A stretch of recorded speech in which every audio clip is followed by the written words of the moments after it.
Queridos irmãos em Cristo Jesus, muito agradecidas a Deus, com muitas alegrias em nossos corações, vamos pedindo auxílio a todas as forças do universo para que lancem feixes de luz sobre a nossa casa de oração, sobre os nossos lares, para todos os trabalhadores assistidos e todos os espíritos de luz que nos assistem, nos amparam e nos intuem.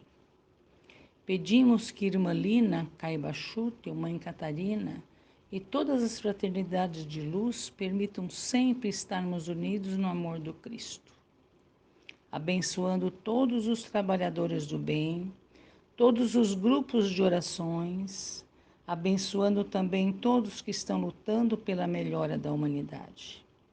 Agradecemos, Pai, a chegada desta vacina, que todos possam ser beneficiados e que outras também possam chegar em breve.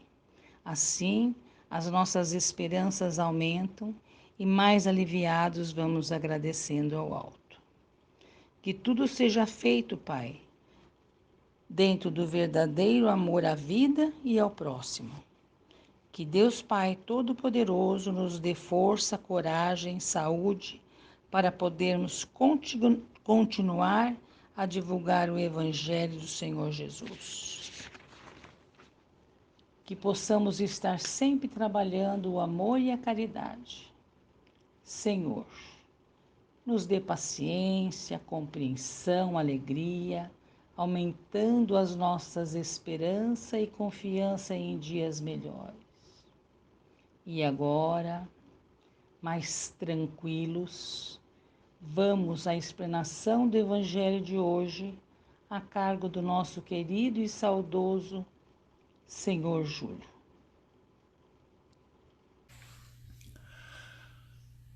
Boa noite, queridos irmãos do Centro Espírita Irmã Lina.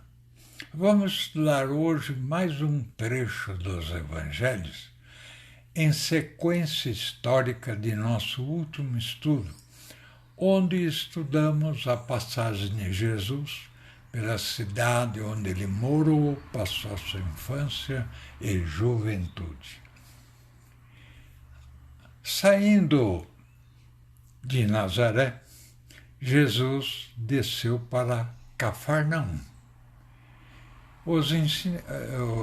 Conforme está descrito no Evangelho de Marcos, no capítulo 1, versículos 21 a 28. E também em Lucas, capítulo 4, versículos 33 a 37. Os ensinamentos desses versículos dizem respeito ao nosso dever de estimular o crescimento de nossa luz. Em Marcos está escrito que dirigiram-se para Cafarnaum. Logo no sábado entrou Jesus na sinagoga e se pôs a ensinar.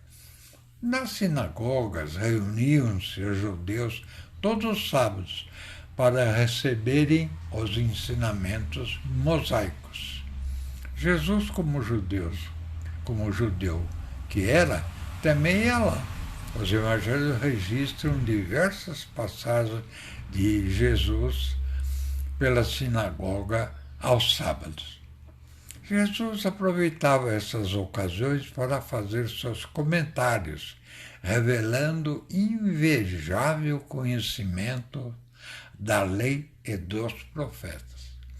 Ele ratificava o que era imutável, da inspiração divina, e retificava o que era transitório, de elaboração humana, como Moisés. Sobretudo, ele oferecia uma nova visão de Deus. Ele dizia, tendo ouvido o que foi dito aos antigos.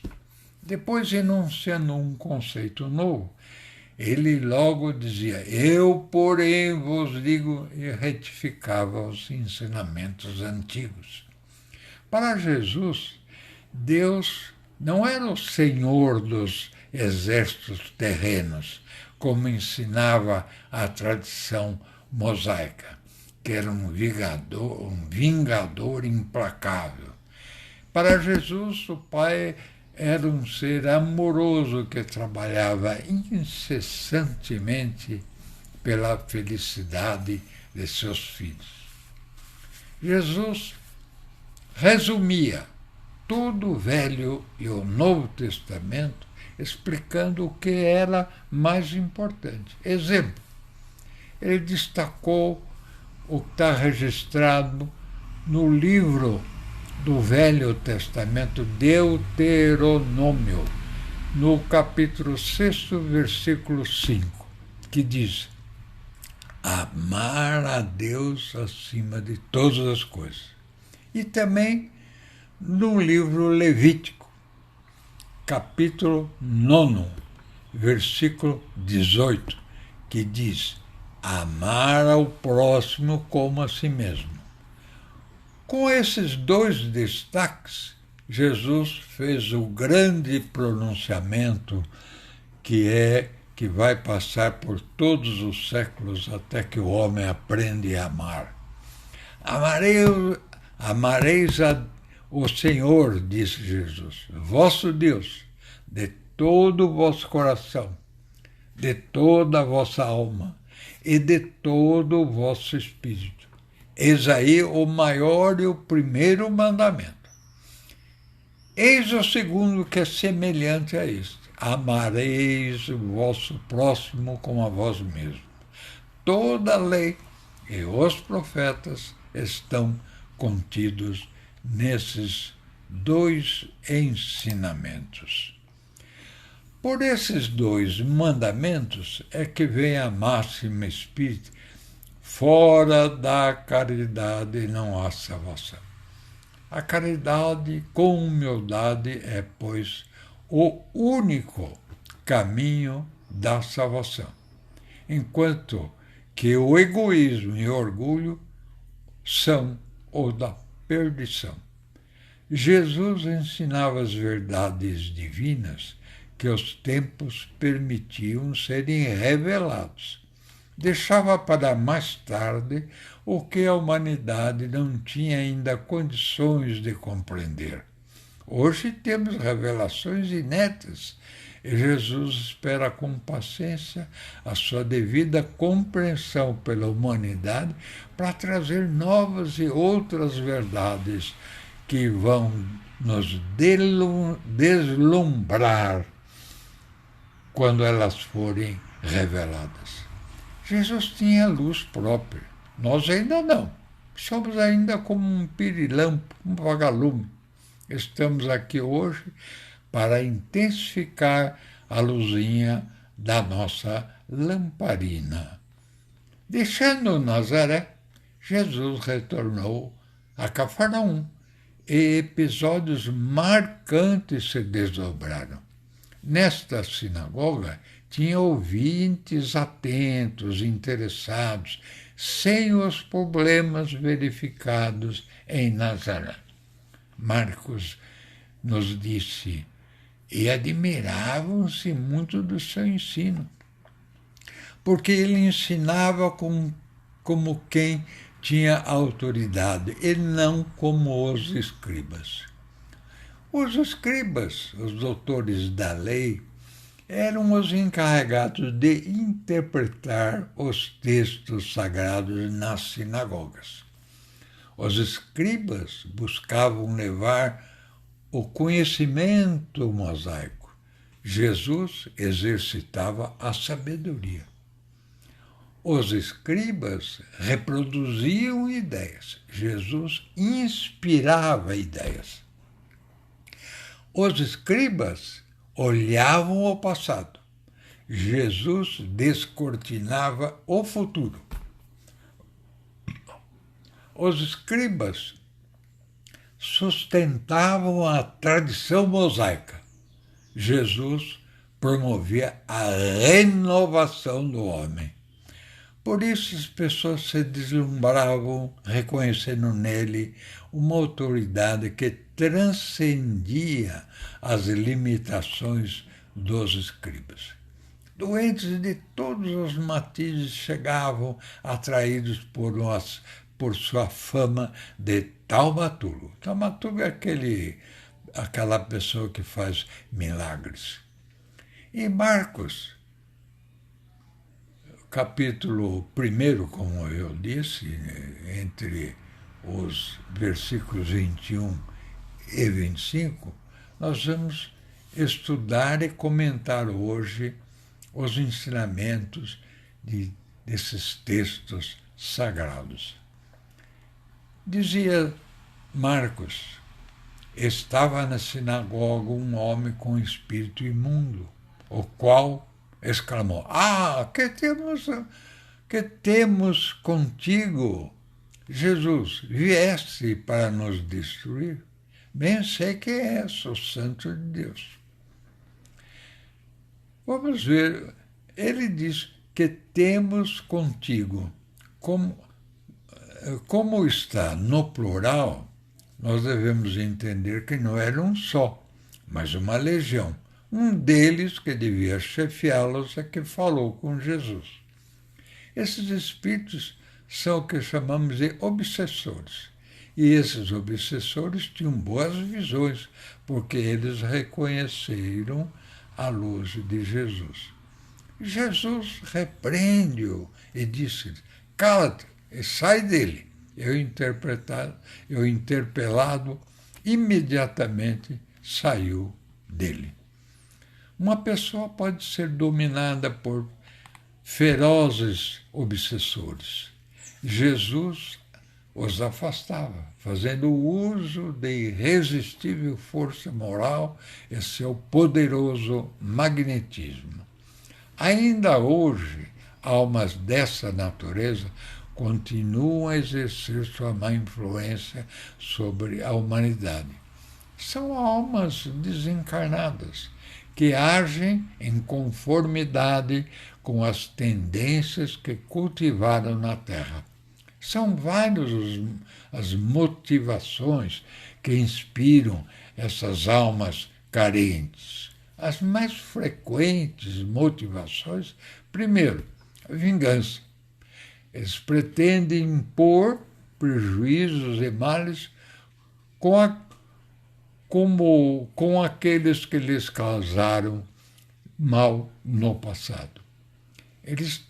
Uma outra motivação frequente, eles queriam exercer seu poder. Alguns tinham força magnética apreciável, grande força mental, e com isso eles pretendem e ainda fazem o domínio de indivíduos e de coletividades, encarnadas ou não, conforme a gente vê em detalhes nisso nas obras de André Luiz. Uma outra motivação é o vampirismo. Eles são atormentados por viciações que cultivaram quando encarnados, como o vício do fumo, do álcool, etc, etc. Explorações sexuais, etc. Exploram as tendências dos encarnados, eles sugam as energias para satisfazer-se. E por último, eu devo comentar mais uma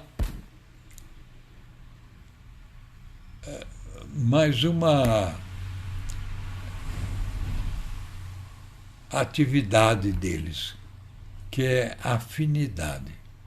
Nós vivemos cercados por almas em inúmeros níveis de desenvolvimento e atraímos aquelas que estão em sintonia conosco.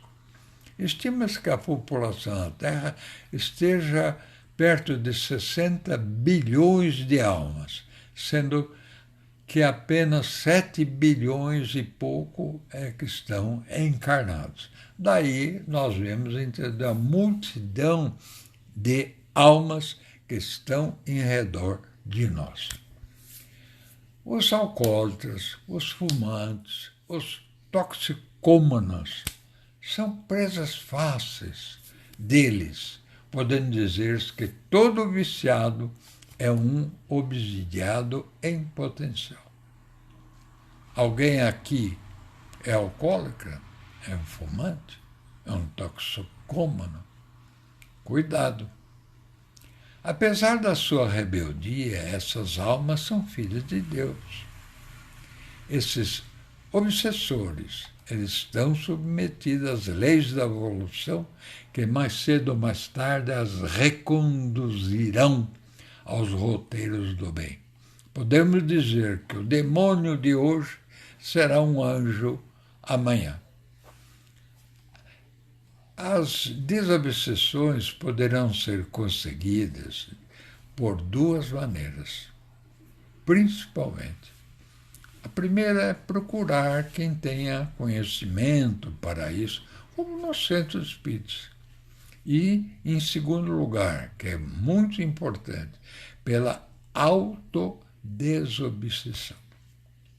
No primeiro caso, o obsediado procura um centro espírita e se submete ao tratamento espiritual.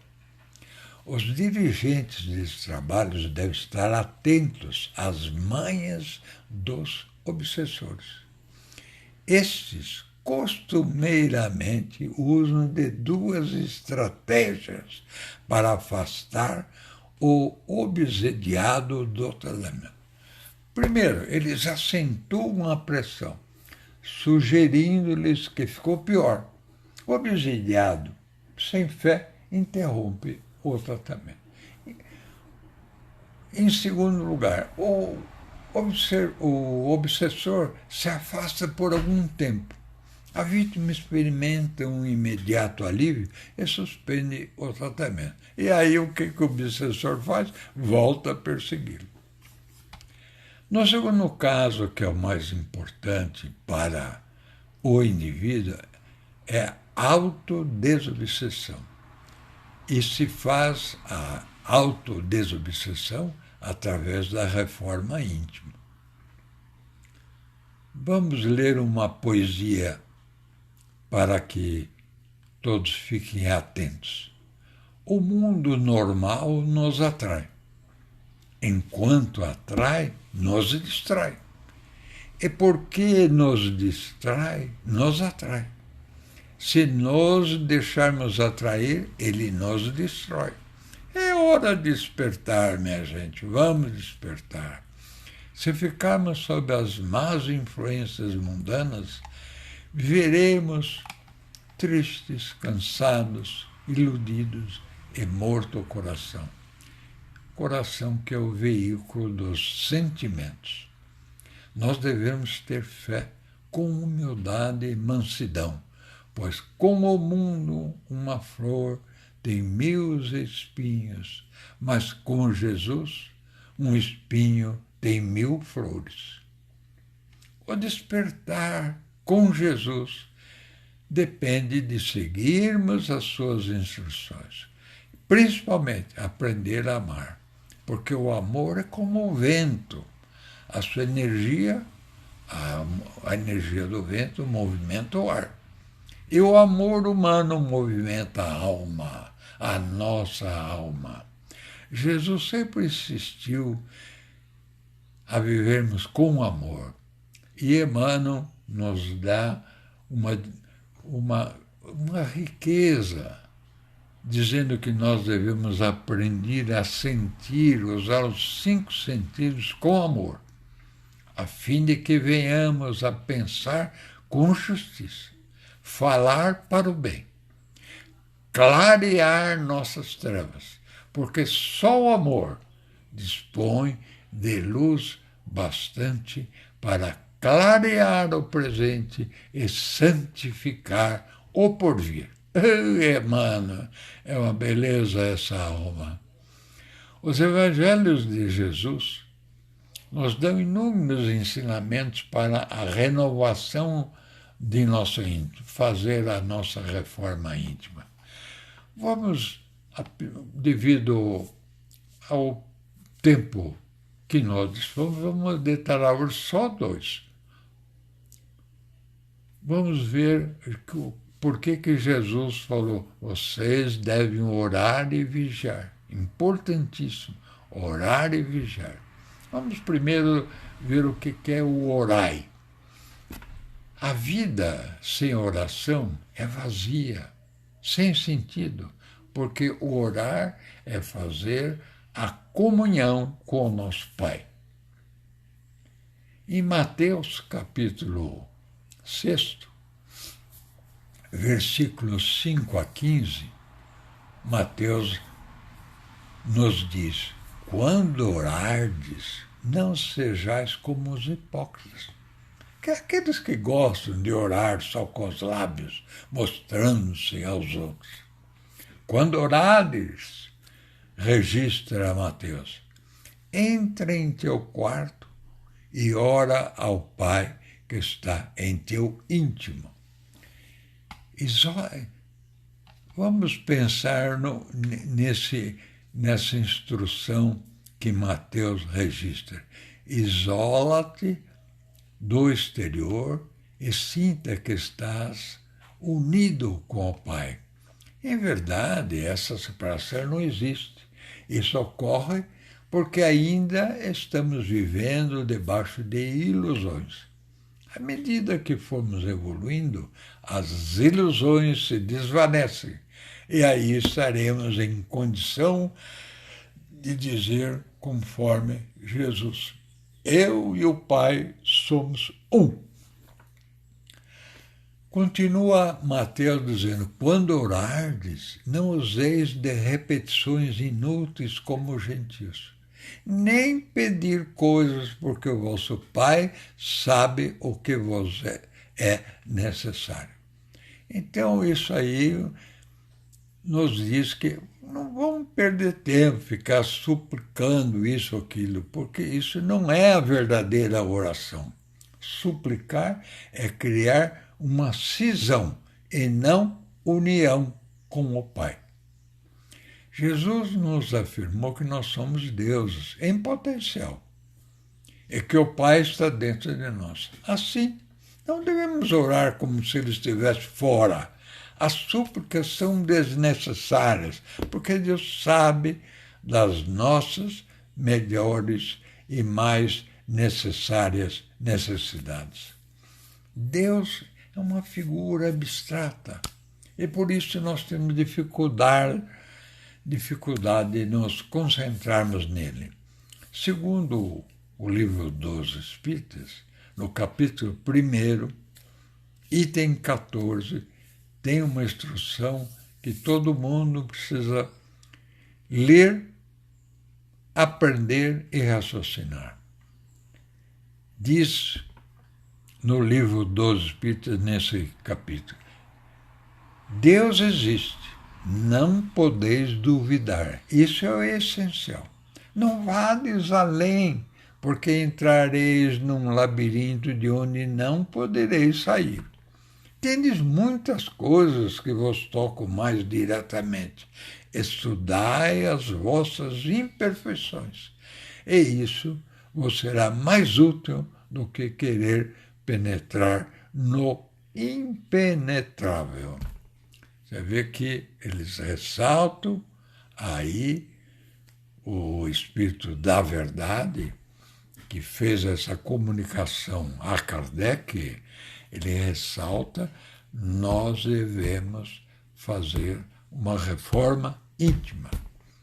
Também no Evangelho segundo o Espiritismo, no último capítulo das preces, é aconselhado o seguinte: a harmonia do universo testemunha uma prudência e uma previdência que suplantam todos os entendimentos humanos. Por toda parte vemos a prova de uma solicitude paternal, e por isso, cego é aquele que não reconhece o Pai em suas obras. Orgulhoso é aquele que não o glorifica. E ingrato é aquele que não lhe rende ações de graça. Na prece, nós devemos solicitar a graça de compreendermos a vontade do Pai, seja como for ou onde estivermos, a fim de que saibamos servir em seu nome. Isso é muito importante.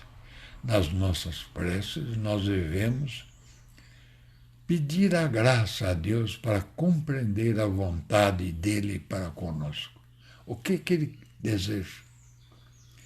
Diz Emmanuel no livro Verdade e Luz: ante as provas da vida, imagina-te em Deus. Todo o trabalho é bênção se te apoias em Deus. Empeços e conflitos, não te afastes de Deus. Lutas e incompreensões, refugia-te em Deus. Ninguém vive nem age fora das leis de Deus. Vencerás hoje e sempre, entregando-te a Deus. Eu acho que ficou bem claro aí todas essas recomendações sobre como orar e por que nós devemos orar. Vamos entrar no segundo aconselhamento de Jesus, que era a vigilância. Vigiar o quê? A nossa mente, a nossa forma de pensar. Se a mente está desvairada, produz descargas vigorosas de energias negativas nos centros de força do nosso corpo físico e perispiritual, dando curso a desarmonias inumeráveis no nosso corpo físico e na nossa alma. Mais grave que as viroses habituais são aquelas que têm procedência na mente desvairada, desequilibrada. São os tais vírus espirituais que André Luiz comenta no livro Missionários da Luz. A mente desequilibrada do indivíduo produz fluidos tóxicos que enfraquecem os nossos núcleos de força, os núcleos de força da nossa alma, que são fulcros energéticos, também chamado por muita gente chakras. Vamos raciocinar. O nosso corpo físico é um conjunto de moléculas que se agrupam desde o início da sua formação no útero da mãe, sob a orientação da alma, através do espiritismo, do perispírito, desculpe. O perispírito é chamado de modelo organizador biológico, porque é através do perispírito que o corpo se desenvolve no útero materno. Em segundo, as moléculas desses órgãos são substituídas quando velhas, automaticamente por novas. O fulcro energético da alma está localizado no coração do corpo físico. Ele irradia energias boas ou más, dependendo do estado mental. E essas energias atravessam todos os órgãos físicos do corpo humano e sai para o espaço.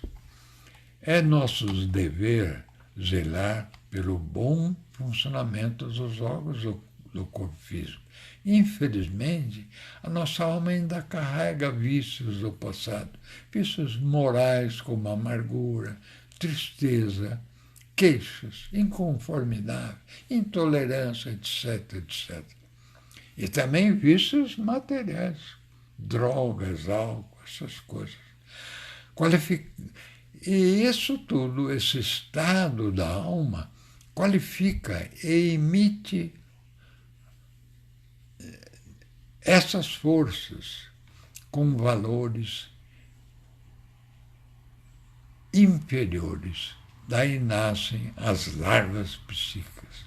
Quando a energia que a alma irradia está contaminada por desejos inferiores, ela contamina todos os nossos órgãos, que ela nasce lá dentro e sai para fora, passa por todos os nossos órgãos, sendo aí a origem de doenças de vários calibres. O nosso corpo físico é protegido de vibrações nefastas vindas do meio ambiente, onde nós vivemos. Ele é protegido por uma vestimenta fluídica energética que nós denominamos aura. As irradiações inferiores da alma inculta atravessam a aura pela retaguarda, enfraquecendo-a, exaurindo-a. A aura não foi feita para proteger do que vem de dentro. Ela só nos protege quando ela está perfeita das vibrações negativas que vêm de fora. Essas irradiações da nossa alma, quando más, atravessam a aura e se irradiam para o meio ambiente. Quando é boa, ela produz uma caridade para aqueles que recebem essa energia. Quando má, ela, produz um grande pecado, porque pessoas que estão à nossa volta, que têm a aura fraca, elas recebem esses influxos energéticos com teores ruins e se enfraquecem ainda mais. Quando nós qualificamos com os valores superiores da vida, nós auxiliamos os seres que aí habitam. E quando nós contaminamos o meio ambiente, nós prejudicamos a todos, nascendo daí grandes obsessões. A mente enfraquecida é um campo aberto para todos os tipos de obsessores.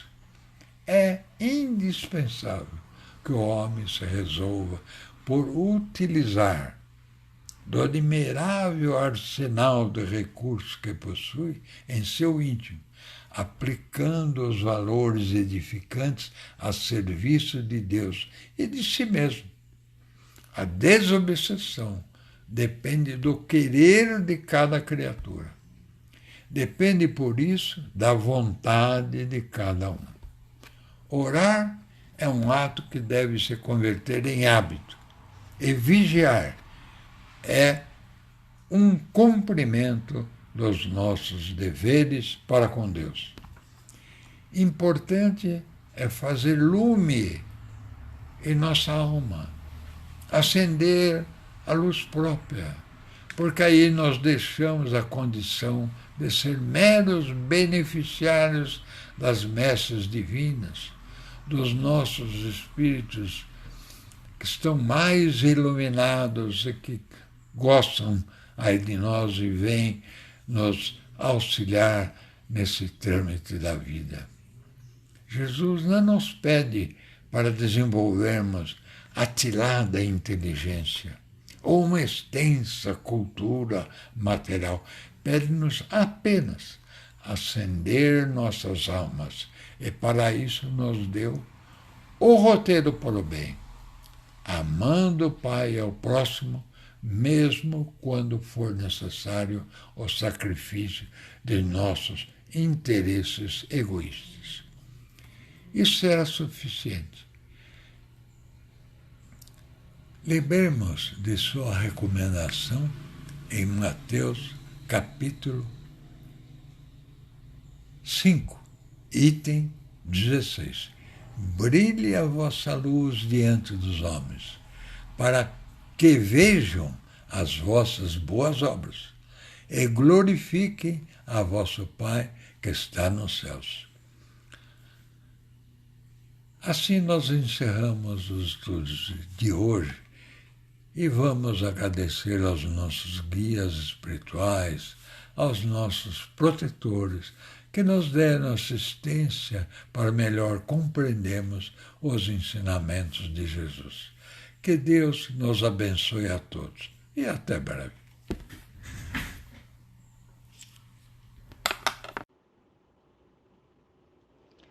Agradecendo o Senhor Júlio pela explanação do Evangelho, sempre nos ensinando muito, trazendo para nós muito dos seus conhecimentos. E agora, para as nossas vibrações, vamos nos ligando com a Fraternidade Branca Universal, pedindo que cubra o mundo com a luz violeta, a luz da cura e da transmutação. E que junto com o Dr. Bezerra de Menezes possam energizar as nossas águas e que junto possam também curar, vacinar, amenizar todas as dores do mundo. Que possam cuidar de todos nós, dos hospitais, dos médicos, enfermeiros, atendentes, todos com muitas necessidades, cansados e estressados, mas sempre com muita boa vontade e esperança. Ilumine todos os leitos de dor, Senhor. Cuidem e oriente todos os governantes para que sejam mais humanos e possam ser conduzidos pelo amor e pela verdade. Que possamos nos conscientizar com a situação que nos encontramos e que tenhamos muita responsabilidade. Pedimos, Senhor, seu amor, seu conforto para todos aqueles que estão sendo chamados para o plano espiritual. Pedimos ainda a força e a coragem para continuarmos o nosso trabalho em nome de Jesus. Senhor, nos dê muita humildade, simplicidade, alegria, esperança, para aprendermos a vivermos em paz. Agradecermos sempre a oportunidade de estarmos vivos, tentando cumprir a nossa missão. Obrigado, obrigado, obrigado, Senhor, por mais este dia e este trabalho. Que assim seja, graças a Deus. Pedimos agora a permissão a todos que estiveram conosco,